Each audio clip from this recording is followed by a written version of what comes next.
Yeah, we touched on this a bit earlier. The time frame for consenting and the rigid nature of the building code, that process is quite an archaic process, and the time taken for consents is ridiculous in our country.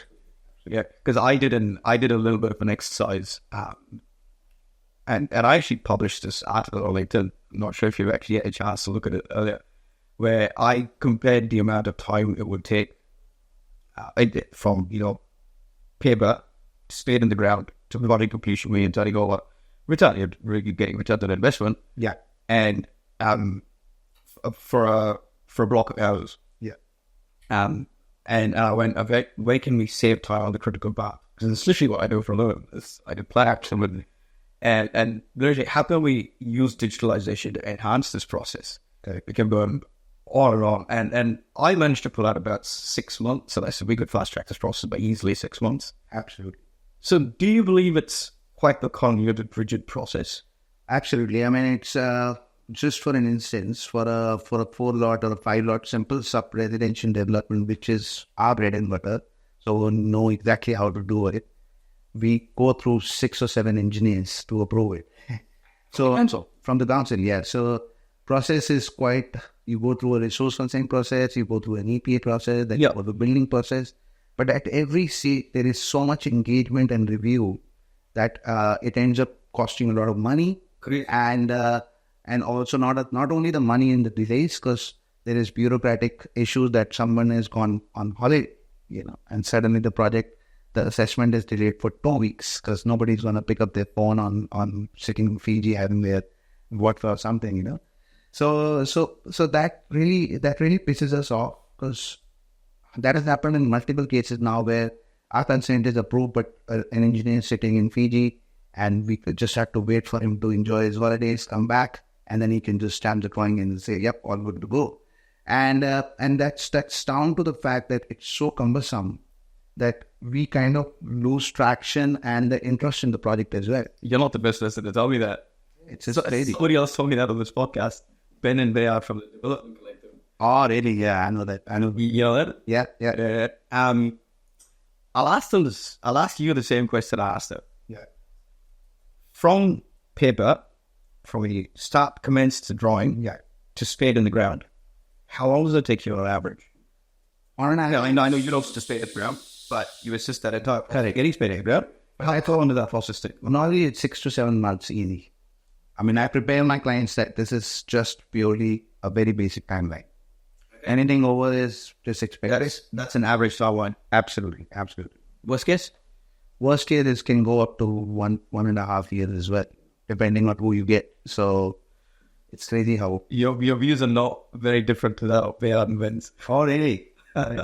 I've seen cases where it's gone more than 2 years as well. So it's crazy how much time council takes, and even in fact how the conversation. What would you do to change that process? What would you do? The first thing I would do is allocate it to sort of a project leader in council. So leader means someone who puts in the right people at the right place, and then that person follows through entire process. So for example, a development engineer who's looking at the application from like a project director for a project on a construction site, who's accountable for everything that goes on that site. No, absolutely. And that could be very... You don't have that? No, we don't, because every time an application goes, it gets allocated anonymously. So even the processor who's getting it doesn't really know that it's his expertise or not. And many times they say, oh, it's not our expertise, we need someone else. And because if it's a retaining wall, it's going to be a different person. If it's your EPA... Exactly. Geotech is separate issue. Soil contamination is separate issue. Yeah. Another is setup engineer. I've also got council pushing us back that we don't have the right resources for the complexity you're dealing with. That's even worse. They want us to engage a third party opus, for example, or to do their work, and on client's money. So you can imagine they're allocating jobs without really thinking about it. All they do is they know that this resource is there. He's just freshly graduated from uni. He's an engineer from uni, papers and stuff. But he doesn't know shit about construction. Yes, he's on a judge the show. Maybe this would change perspective from an Auckland council or any council in New Zealand perspective. You're not allowed to get a job in council unless and until you've actually built the job on site. Absolutely. That should be a tremendous, similar, like we are practitioners doing our work for the last few years now. And you can imagine we get judged by people who are 2 years into the industry and they don't know a shit about what we are doing. But that's where there is a terrible conflict. There is a mismatch. Mismatch. It's totally incompetence if you look at how these guys are. And liability taken on by the taxpayer. Absolutely. And the money as well. And the money spent by the client. Yes, too much money spent by these clients, and they go for a coffee break. That's also paid by the taxpayer or the client. Quite usually. Well, I'm not going to call it this coffee break. He's entitled to one. Yeah, but for a simple amendment where we were changing a couple of things, they charge us 12 grand. Is that what a minor amendment costs? Yeah. 12 grand. So they charge 2 grand just for the deposit, and then we got $10,000 plus bill. So is that for a full consent or only for an amendment? For an amendment, for a small little change. A minor variation? No, just a small amendment. A minor amendment. Minor amendment, not even a major that we are changing this. It charged 12 grand. Yeah. How much does a full consent cost? The full consent, like one I got recently done for 6 lot, it costed us 42 grand. $42,000. Just for for building consent, I'm talking about. Consent is separate. Yeah. EBU is separate. So overall, my client paid about $65,000 just to get approvals for 6 lot. All detached, no fire rating, no drama, properly designed rooms, beautiful rooms. 65 grand. 65 grand. And then we wonder why the cost of housing is where it is today. What do we do about it? It's like they send you a bill and how about we take Simon Coates' approach and say, why do you need a consent? Let's ask the logical reason if we do need a consent or not. No, the fact that you need a third party to supervise the work is quite important as well. So I don't want to discredit what they do, because a lot of shit people are there in the market trying to create potholes for people in the future. So that's why these processes were introduced in the first place. And NVP scheme was introduced in 2008. So because we got a leaky home scenario. Correct. Also civilians.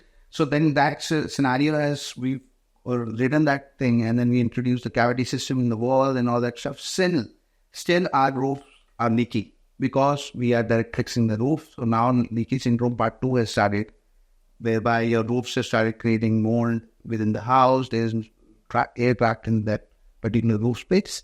So the adaptation of these codes, we are trying to do more, but the codes are quite rigid. So in fact, I did some vented roof system for a client in 2018.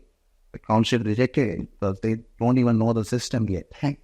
So it's crazy that these guys are not even aware of the systems that is hugely popular all across the globe and have been tested against even worse climate conditions, So for me, it's like, okay, we have to stick to what we have because of the bullish behavior and because of the fact that there is so much technical jargons around even using a basic cladding material. So you can imagine the stress the designer goes through to get an approval for the client. So the whole enjoyment part of that whole passion, that whole experience of enjoying a good design goes thrown out of the window because they're using the better.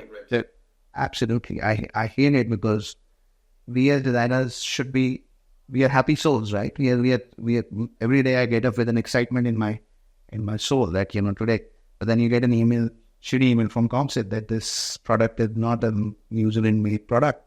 So I like, God damn it, it's used Australia, everywhere it's used.